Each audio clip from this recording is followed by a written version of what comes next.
Hai, Assalamualaikum warahmatullahi wabarakatuh teman-teman semua. Selamat pagi, selamat siang, selamat malam, dan salam sejahtera bagi teman-teman semua. Apa kabar Anda semua hari ini? Semoga dalam keadaan sehat selalu di tengah situasi pandemi COVID-19 dan tetap semangat berkarya. Baik, pertama kali izinkan saya memperkenalkan diri. Nama saya Robikal Muntahamiliala sebagai dosen pengampu mata kuliah Public Speaking untuk semester ini. Pada semester ini saya dipercaya untuk mengampu 3 kelas. Bagi yang sudah bertemu saya di semester sebelumnya, saya ucapkan selamat berjumpa kembali dengan saya di tantangan yang baru. Dan bagi teman-teman yang baru pertama kali bertemu dengan saya ucapkan selamat datang di tantangan yang baru. Semoga pertemuan kita menyenangkan dan semua mahasiswa dan mahasiswi kelas public speaking yang saya ampu lulus semua. Sebelumnya saya ingin menjelaskan bahwa mata kuliah public speaking ini merupakan mata kuliah berkarya atau workshop yang tentunya berbeda dengan mata kuliah teoritis yang lain. Karena output atau luaran yang diminta berupa karya dan di mata kuliah ini tidak ada UTS ataupun UAS yang sifatnya online. Semuanya dikumpulkan berupa karya. Untuk public speaking ini, Anda diminta untuk membuat 3 tugas. Pertama, tugas individu untuk membuat naskah pidato dan mempresentasikannya, dan juga melakukan pidato dengan mengabadikannya dalam bentuk video. Nanti videonya akan dikonversi ke dalam bentuk link Google Drive dan nanti saya akan nilai. Dan juga presentasi. Kemudian yang ketiga ada talk show yang merupakan tugas kelompok sebagai nilai nilai UAS Anda yang dibentuk dalam 3 sampai dengan 5 orang. Ya, komponen penilaiannya bisa Anda baca sendiri di PPT yang sudah tampil dan kita lihat bersama 15% berupa nilai keaktifan, absen, kemudian Anda menjawab forum dan tugas di elearning.bsi.ac.id di mana tampilannya sekarang menjadi my best. Kemudian 20% ditentukan dari keaktifan Anda dalam mengikuti agenda seminar atau workshop yang ditentukan oleh prodi. Kemudian yang ketiga 65% adalah portofolio Anda, yaitu 3 tugas tadi yang saya minta selama 1 semester ke depan. Oke. Nah, nanti pengumpulan katalognya itu juga akan dibentuk dalam bentuk CD yang akan dikoordinasikan kepada ketua kelas dan juga link Google Drive. Oke. Dan ketika Anda tidak lulus dalam mata kuliah public speaking, maka Anda harus menghadapi HER yang jelas konsekuensinya lebih besar dibandingkan jika Anda lulus tepat pada waktunya semester ini. Karena tugas yang seharusnya dapat dikerjakan kelompok, Anda harus tanggung dengan pengerjaan sendiri. Lalu, nilai maksimal yang Anda peroleh pun jika Anda menempuh ujian HER adalah B, bukan A. Jadi saya harapkan, saya himbau kepada teman-teman semua untuk tidak HER, tapi usahakan dan memberikan karya yang terbaik di mata kuliah ini untuk lulus dengan nilai semaksimal mungkin. Baik, kita masuk ke pertemuan pertama. Pokok bahasan yang akan kita diskusikan adalah pengertian public speaking sendiri. Siapa di sini yang sudah familiar dengan istilah public speaking? Tentu saya yakin sebagai mahasiswa dan mahasiswa ilmu komunikasi tak jarang pasti sudah paham lah tentang public speaking itu apa. Cuma permasalahannya di sini sulit untuk mendeskripsikannya dalam bahasa ilmiah gitu ya. Public speaking ini sendiri sebenarnya berasal dari tatanan ilmu komunikasi tertua menurut sejarahnya, yaitu retorika. Public speaking berasal dari 2 kata dari kajian bahasa Inggris, public dan speaking. Public yang merupakan arti dari umum, halayak atau massa, sedangkan speaking artinya adalah berbicara. Secara garis besar, public speaking diartikan sebagai seni berbicara di depan umum. Bagaimana kita berbicara untuk memberikan informasi kepada orang banyak. Nah, ini disebut sebagai seni juga. Kenapa? Karena ada teknik-teknik yang perlu dipelajari, apalagi sebagai anak-anak ilmu komunikasi. Oke, dahulu ilmu public speaking ini dikenal dengan istilah retorika. Jadi kalau teman-teman masih mendengar istilah retorika, itu jangan asing dengan istilah itu karena sebenarnya pengertiannya sama dengan public speaking. Dahulu, retorika digunakan hanya sebagai alat untuk menyampaikan informasi kepada orang banyak atau depan umum. Tapi sekarang, kajian public speaking mempunyai pergeseran makna bukan hanya untuk menyampaikan informasi, tetapi juga untuk mempengaruhi orang banyak. Nah, lalu kita pelajari istilah-istilah yang berlaku dalam ilmu public speaking. Orator, yaitu ahli pidato. Pidato itu apa, Pak? Pidato itu merupakan bagian dari ilmu public speaking. Presenter itu ada artinya penyaji program, konotasinya berkaitan dengan media massa elektronik. Gitu ya. Kemudian motivator atau instructor yaitu figur yang diyakini dapat memberikan motivasi kepada halayak. Ada dua istilah yang perlu kamu ketahui. Di sini ada host dan MC. Kalau host biasanya digunakan kepada pembawa acara yang disajikan dalam bentuk media massa elektronik seperti radio dan televisi. Maka kita kenal dari radio host, TV host. Tapi kalau MC, Master of Ceremony, pengertian Master of Ceremony di sini sebagai pembawa acara, pemandu acara atau pemimpin acara dalam konteks yang lebih luas, bukan hanya acara untuk sajian media massa elektronik, TV dan radio saja, tapi juga di off air. Gitu ya, harus tahu perbedaannya antara host dan Master of Ceremony. Nah, tujuan public speaking itu sendiri apa? Seperti yang sudah saya kemukakan tadi, pada awalnya public speaking yang kita kenal sebagai ilmu retorika ini bertujuan hanya untuk memberikan informasi kepada orang banyak. Tapi seiring perkembangan zaman dan juga dinamisasi ilmu komunikasi, public speaking kini digunakan untuk bukan hanya memberikan informasi tapi mempengaruhi atau mengarahkan sikap atau perilaku kepada halayak.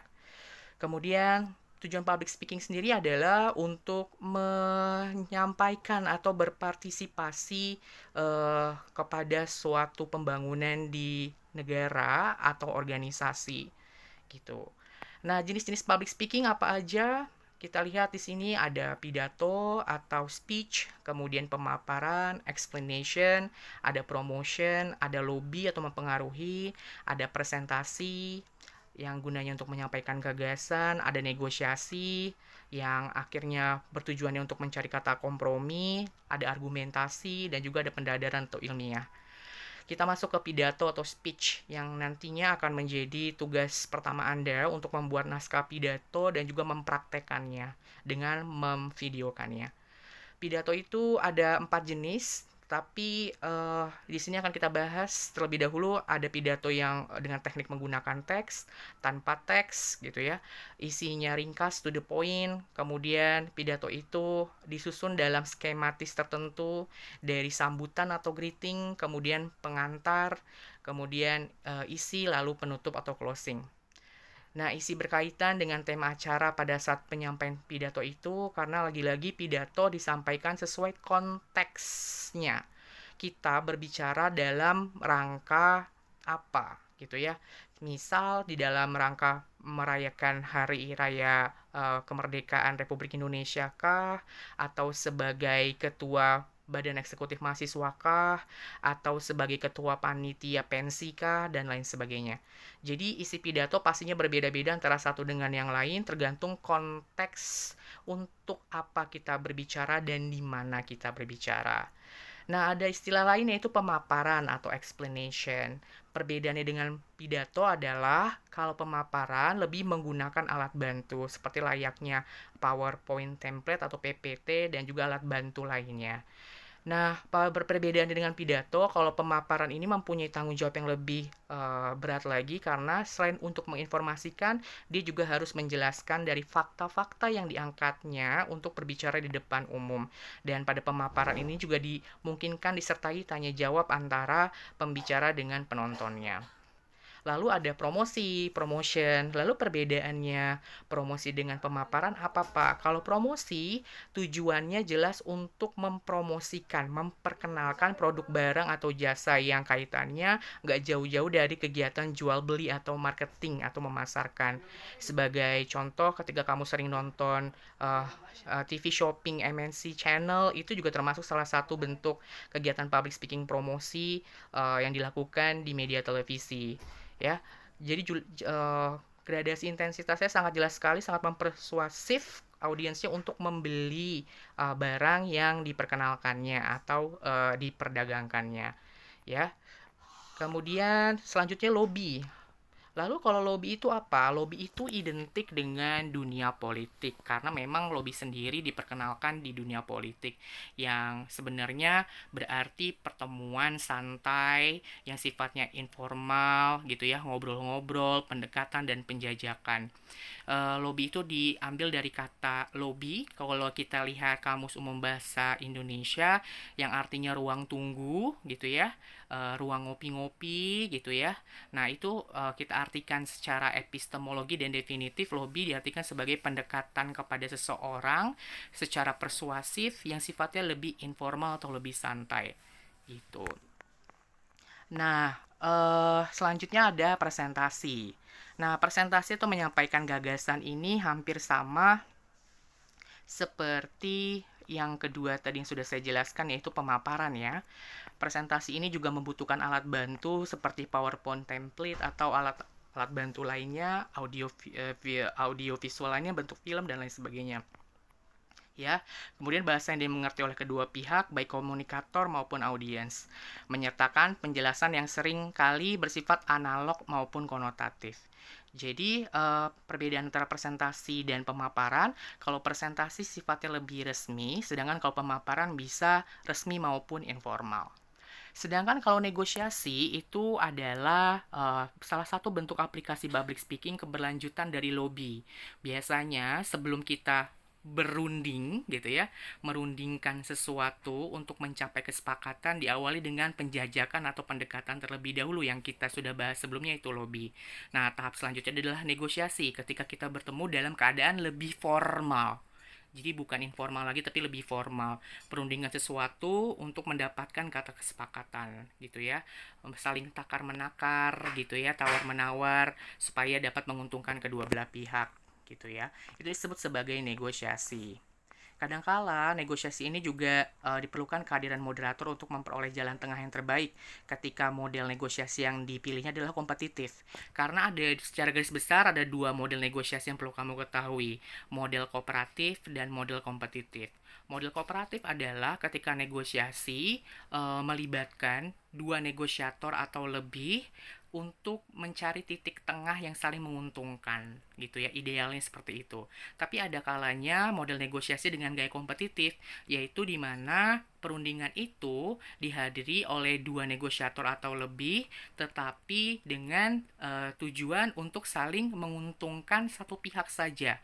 Dan dia beranggapan bahwa pasti ada yang kalah dan ada yang menang dalam negosiasi itu. Nah, itu ya perbedaannya antara kompetitif dan kooperatif. Kemudian selanjutnya adalah argumentasi. Argumentasi itu apa? Argumentasi itu seperti layaknya kamu menonton Indonesia Lawyers Club, banyak beberapa pakar atau beberapa orang mempertahankan argumentasinya untuk meyakinkan penonton bahwa dia ada di pihak yang benar. Nah, itulah argumentasi. Mirip seperti dengan presentasi, tetapi di sini uh, mengumpulkan pendapat individunya lebih banyak beranjak dari teori atau fakta yang mereka temukan. Ya biasa disampaikan dalam program debat seperti Indonesia Lawyers Club juga atau simulasi debat lain, debat antara apa maksudnya calon calon bupati satu, calon bupati dua atau pemimpin daerah satu dengan pemimpin daerah dua di masa kampanye dan lain sebagainya. Itu disebut dengan argumentasi, ya. Kemudian yang selanjutnya adalah pendadaran atau ilmiah. Ini sama seperti lagi presentasi, tetapi di ruang lingkup yang lebih formal education-nya ya. Seperti layaknya ketika kamu sidang skripsi, tesis atau disertasi, ini lebih cocok digunakan istilah pendadaran atau ilmiah. Karena sehabis kamu presentasi, kamu ada fase untuk tanya jawab dengan penguji di mana presentasi kamu dimintai pertanggungjawabannya, kemudian diverifikasi kebenarannya gitu ya. Makanya disebut dengan pendadaran yang sifatnya lebih ilmiah dibandingkan presentasi ataupun pemaparan yang sudah saya jelaskan tadi. Jadi istilah pendadaran atau pendadaran ini cocok digunakan untuk presentasi yang konotasinya lebih ilmiah, kajian riset seperti layaknya menghadapi sidang skripsi, sidang tesis maupun sidang disertasi. Nah, Public speaking atau seni berbicara di depan umum dapat dianalisis sesuai dengan model Laswell, yaitu ditemukan oleh fisikawan berkebangsaan Inggris yaitu Harold Laswell yang menyatakan bahwa komunikasi itu seperti satu garis komando yang dinyatakan dalam rumus who say what in which channel to whom and with what effect, ya. Who say what in which channel to whom and with what effect. Nah, ini urutannya kebalik ya. Jadi mohon diperhatikan kembali. Harusnya urutan yang pertama adalah who, yang maksudnya siapa yang berbicara dahulu di sini atau siapa komunikatornya. Say what yang artinya dia ngomong apa sih? Kemudian in which channel, dengan media apa dia berbicara gitu ya. Dengan media telepon kah, dengan media misalnya YouTube kah, atau media radio kah, atau bertemu secara langsung gitu, physical bertemu. Kemudian to whom, kepada siapa dia berbicara, berarti siapa komunikannya, siapa target audiensnya. Kemudian apa efeknya, nah efeknya apa yang didapatkan dari pembicaraan itu. Teman-teman harus dapat membedakan efek dan feedback. Kalau feedback adalah umpan balik, kalau efek di sini yang dimaksud adalah ada 3 poin, yaitu kognitif, afektif, dan behavioral. Kalau efek kognitif berarti berhubungan dengan pengetahuan. Tahu atau tidak tahu, gitu ya. Dari pembicaraan itu kita dapat menyimpulkan si komunikan jadi tahu apa.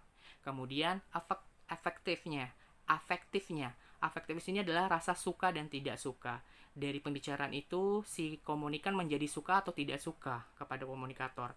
Dan yang ketiga adalah behavioral, yaitu aspek sikap. Itu dari pembicaraan itu akhirnya komunikan menjadi setuju atau tidak setuju dengan si komunikator. Jadi kalau kita ngomongin efek pasti berbeda dengan feedback. Kalau feedback hanya umpan balik.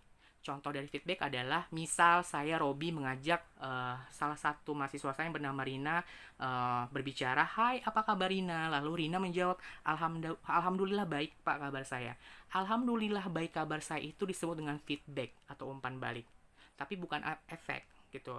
Yang dimaksud dengan efek di sini adalah kognitif, afektif, dan behavioral.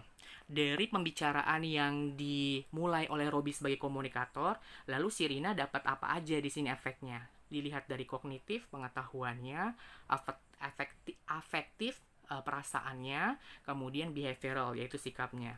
Kalau kognitif berarti berhubungan dengan pengetahuan, menjadi tahu atau tidak tahu. Kemudian kalau afektif berarti berhubungan dengan rasa. Antara dua kemungkinan suka atau tidak suka kepada komunikator. Dan kalau behavioral berarti berhubungan dengan sikap. Antara setuju atau tidak setuju terhadap komunikator.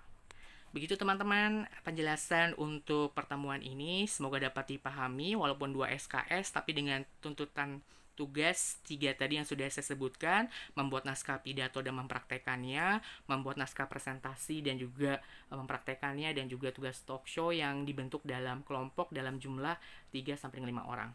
Terima kasih atas waktunya, persiapkan diri, jika ada yang kurang paham dan tidak dimengerti dapat berlanjut diskusi kita di WhatsApp group atau WhatsApp Japri kepada saya. Semoga ilmu bermanfaat, tetap semangat selalu, kemudian tetap jaga kesehatan. Assalamualaikum warahmatullahi wabarakatuh.